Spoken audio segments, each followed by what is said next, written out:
ও দোকান করে, দোকান থেকে একবার ও যায় ছেলে, একবার ছেলে যায়। কোথায় দোকান আছে, লাস্টে তো ও চলেই গেল, ছেলে বসেছিল। Good morning. তো আজকে তৃতীয় দিন, এখন সকাল 11টা বেজে 10 মিনিট হয়ে গেছে। বেরোচ্ছি এখন রুম থেকে, বাইরে বেরোবো।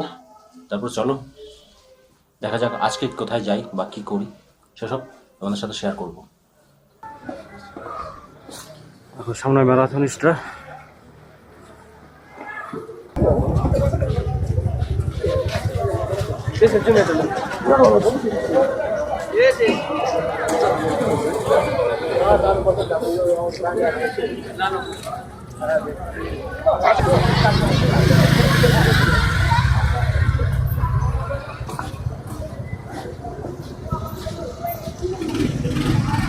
ম্যারাথনের জন্য ভিড় লেগে গেছে, দেখো জ্যাম লেগে গেছে, পুরো রাস্তায় জ্যাম, পুরো জ্যাম। আর সামনে এটা ঘড়ি দেখতে পাচ্ছ, বিল্ডিংটা একটা হচ্ছে হেরিটেজ বিল্ডিং, প্রায় 150 বছরের পুরনো, ইংরেজদের দ্বারা তৈরি।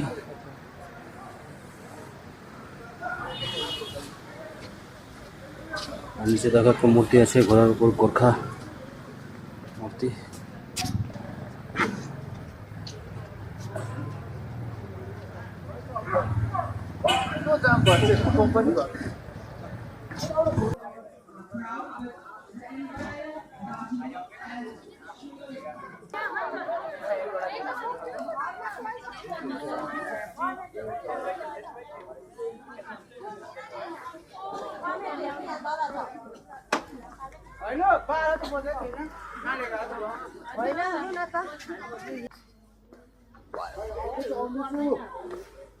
Okay, minta.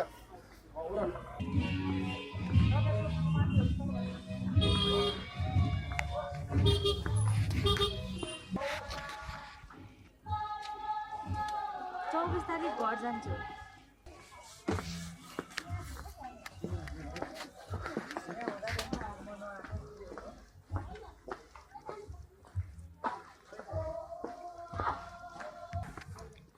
তো হোটেল থেকে বেরিয়ে চলে এসেছি মেলের নিচের রাস্তায়।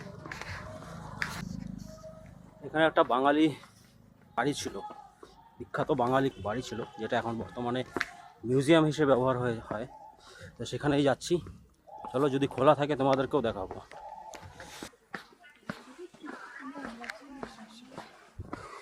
এই যে এইটা বন্ধ।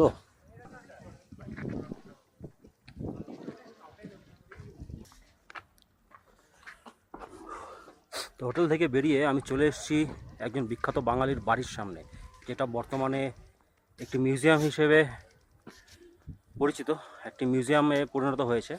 সেই বাঙালি ব্যক্তিটির বাড়িটা হচ্ছে এটা। বাঙালি ব্যক্তিটির নাম হচ্ছে দেশবন্ধু চিত্তরঞ্জন দাস।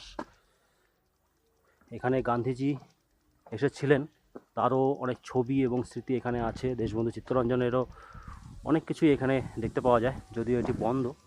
তো আমরা যেতে পারছি না ভিতরে, তাই তোমাদের সাথে শেয়ার করতে পারলাম না ভিতরে কী কী আছে। আমি বহু আগে একবার গিয়েছিলাম এখানে, তখন দেখেছিলাম, তাই ভাবলাম আমার সাথে ভাগনা আছে, ভাগনাকেও একটু দেখে নিই। চলো একটু আগে যাই এখান থেকে, তারপরে এখান থেকে আশেপাশের দৃশ্যটা তোমাদেরকে দেখাচ্ছি। নিচে ওইখানে একটা খেলার মাঠ, দেখ কত সুন্দর দেখাচ্ছে। এই পাহাড়ের ওই পাশে যদি ধোয়া ধোয়া না থাকতো না, এই একটা কুয়াশা কুয়াশা ভাবটা না থাকতো, আরও সুন্দর দেখা যেত। আর ওই দিকটাতে কাঞ্চনজঙ্ঘা দেখা যায়, এটা এখন মেঘে ঢেকে আছে।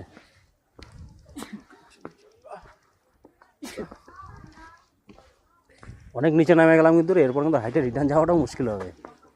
চল যাইতে থাকি, চল না, আস্তে আস্তে উঠবো। হে হে হে,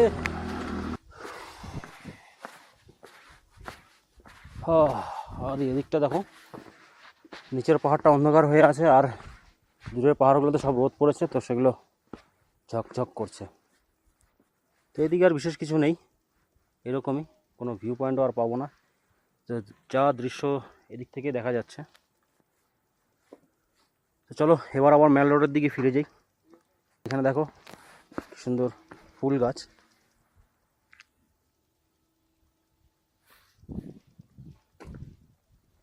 পুরো ওয়ালটা জুড়ে ফুল গাছ।